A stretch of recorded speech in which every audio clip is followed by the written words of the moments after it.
Welcome back to the White Paper channel. Today we're going to be covering mRNA 4157.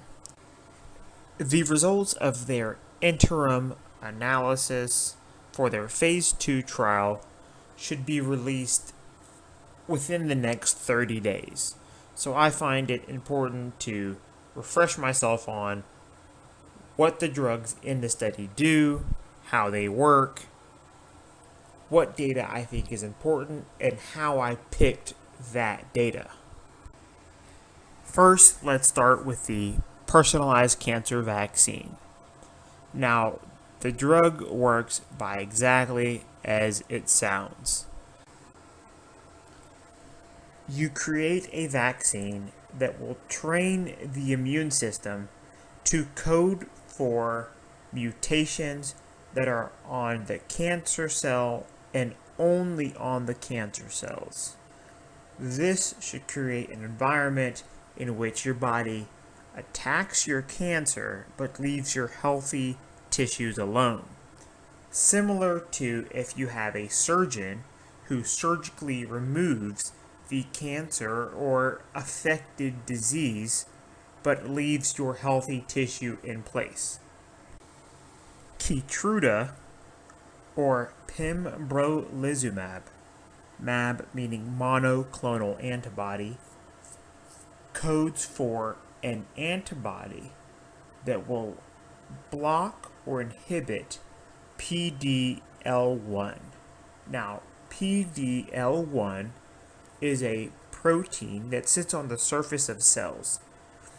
And on the surface normally, or hopefully, of healthy cells. And normally, your healthy cell is able to tell your immune system, do not attack me, I am supposed to be here.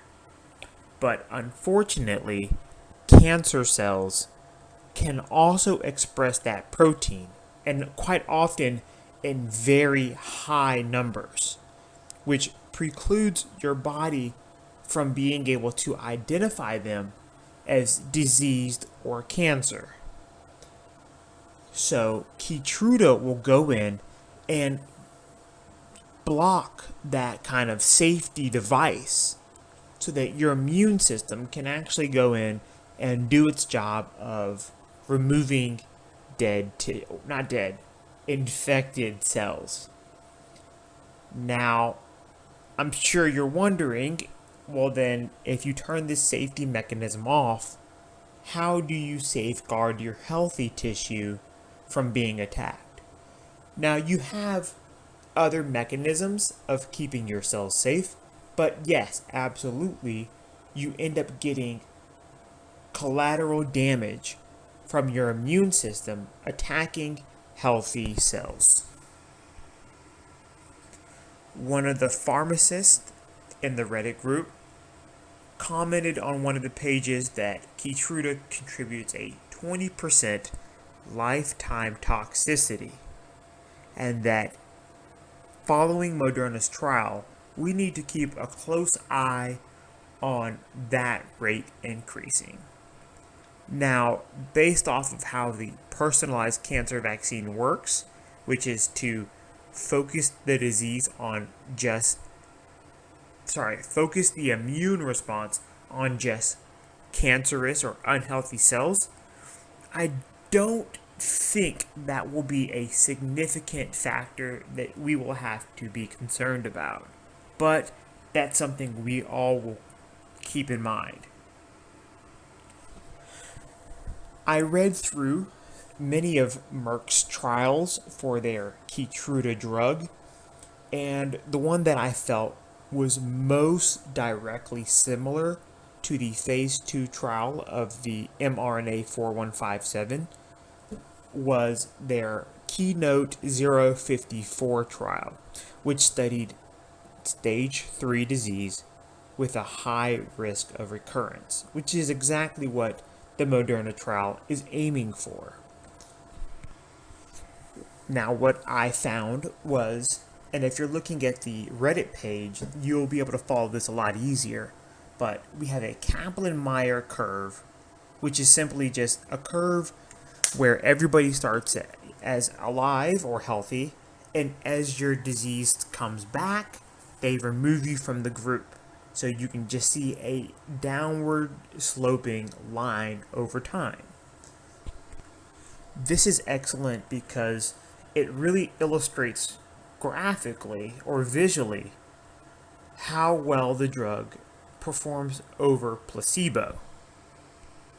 But unfortunately, the Moderna trial is structured quite differently. The control arm is the Keytruda group, which we'll just say is equivalent or should be similar to the study trial that Merck has performed. And then the treatment arm received the personalized cancer vaccine up front, and then as recurrence occurs, they give them Keytruda.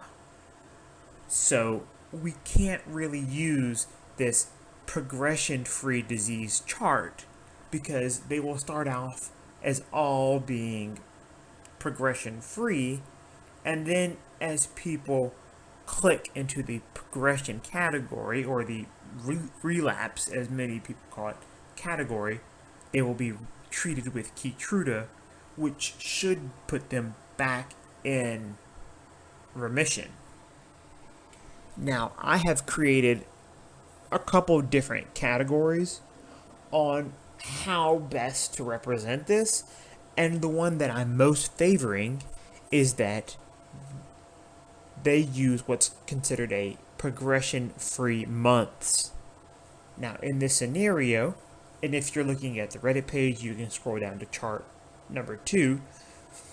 In this scenario, you can see I have 3 different red arrows. In the top right arrow, it shows that since this person got their vaccine and had no disease recurrence, they contributed 33 months of progression-free months to the pot. If you scroll to the bottom, you'll see that I have listed the bottommost arrow points to an area where you get 9 progression-free months, but then that timer kind of stops as you get recurrence of disease, illustrated by the red triangle. And then after you get your clinical response, you can say that they are back into remission and that they have progression-free disease. And I feel like that would be the most fair comparison. With that being said, it may be that this drug blows it out of the park, and this added detail is not necessary at all. But nonetheless, I feel like this is the best representation of the data.